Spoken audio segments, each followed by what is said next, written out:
एक गांव में एक आदमी रहता था जो बहुत बूढ़ा हो चुका था, जिस वजह से उसे कम दिखाई देता था और बहुत कमज़ोर हो गया था। इसलिए अपनी बची कुची ज़िंदगी अपने बेटे के साथ बिता सके, इसलिए शहर में रह रहे उसके बेटे के घर रहने चला गया। बेटा एक शहर के छोटे मकान में रहता था। मकान तो उसका छोटा था, लेकिन उसके अंदर जो चीज़ें थी वह महंगी थी। उस मकान में बेटा, उसकी पत्नी और उनका एक 5 साल का बच्चा या छोटा सा परिवार साथ मिलकर रहता था। बूढ़े पिता के आने से उनके परिवार का एक सदस्य और बढ़ गया। यह पूरा परिवार रोज़ सुबह शाम डाइनिंग टेबल पर साथ में खाना खाया करता था।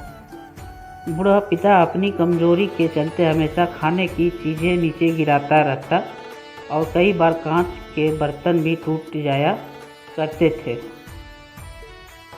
कुछ दिनों तक तो बहू और बेटे ने यह सब सहन किया, लेकिन बाद में वे दोनों बूढ़े की ऐसी हरकतें से चिढ़ने लगे। एक दिन बेटे ने कहा कि ऐसा कब तक चलेगा, हमें कुछ करना पड़ेगा। उसकी पत्नी भी इस बात से सहमत हुई। अगले दिन बेटा कहीं से एक पुराना मेज़ लेकर आया और घर के एक कोने में उसे लगा दिया और अपने पिताजी से कहा कि आप यहीं पर बैठकर खाना खा लिया कीजिएगा। उन्होंने एक लकड़ी का बर्तन भी बनवाया जिसमें वे अपने बूढ़े बाप को खाना देने लगे। अपने कांच के कीमती बर्तन बचाने के लिए अपने बूढ़े बाप को लकड़ी का बर्तन देने में उन्हें जरा भी शर्म नहीं आई। अब खाने का समय जब होता तो बूढ़ा बाप एक कोने में बैठकर खाता और बाकी का परिवार डाइनिंग टेबल पर खाना खाया करता। डाइनिंग टेबल पर बैठे बैठे दोनों पति पत्नी कभी कभी अपने बूढ़े बाप की तरफ देख लिया करते। बूढ़े बाप भी की आंखों में उन्हें आंसू भी नज़र आते, मगर उन पर जैसे कोई असर ही नहीं होता। बूढ़े का पोता भी यह नज़ारा हमेशा देखता और अपने में ही खोया रहता। एक दिन जब पति पत्नी डाइनिंग टेबल पर बैठकर खाना खा रहे थे, तब उनका बच्चा ज़मीन पर बैठकर कुछ कर रहा था। यह दोनों ने बच्चे के साथ में लकड़ी का टुकड़ा देखा, लेकिन उन्हें कुछ समझ में नहीं आया कि बच्चा लकड़ी के टुकड़े के साथ क्या कर रहा है। जब बच्चे के पिता ने उसे पूछा कि बेटा आओ खाना खा लो, तुम नीचे बैठकर क्या कर रहे हो, तब बच्चे ने भोलेपन से कहा, अरे मम्मी पापा, मैं आप दोनों के लिए लकड़ी का बर्तन बना रहा हूँ ताकि आप लोगों को जब आप बूढ़े हो जाओ तो इसमें खाना दे सकूं।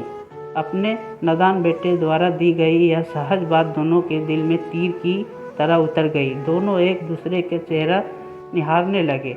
बिना कुछ कहे ही दोनों की आंखों में पानी आ गया और उन्हें अपने भविष्य की किताब अपने आप के सामने खुलती हुई नजर आई। उन्हें समझने में ज़्यादा देर नहीं लगी कि अब उन्हें आगे क्या करना पड़ेगा। अगले दिन कमरे में कोने से वह पुराना मेज हट गया और अब बूढ़ा पिता और बाकी का परिवार साथ मिलकर फिर से खाना खाने लगे। बूढ़े की कमज़ोरी की वजह से हो रही गलतियां भी अब किसी को नहीं चिढ़ाती थी। दोस्तों, यह कहानी हमें बताती है, हर वह पत्ता जो आज हरा है वह कल सूखेगा और डाली से नीचे भी गिरेगा। इसलिए हमें अपने बड़े बूढ़ों का हमेशा ख्याल रखना चाहिए और हमें हमारे माता पिता और बुजुर्ग के साथ वैसा ही व्यवहार करना चाहिए जैसा हम चाहते हैं कि हमारे बूढ़े होने के बाद हमारे बच्चे हमारे साथ करें। इस वीडियो के एक भी लाइन आपको अच्छा लगे तो वीडियो को लाइक और चैनल को सब्सक्राइब करें।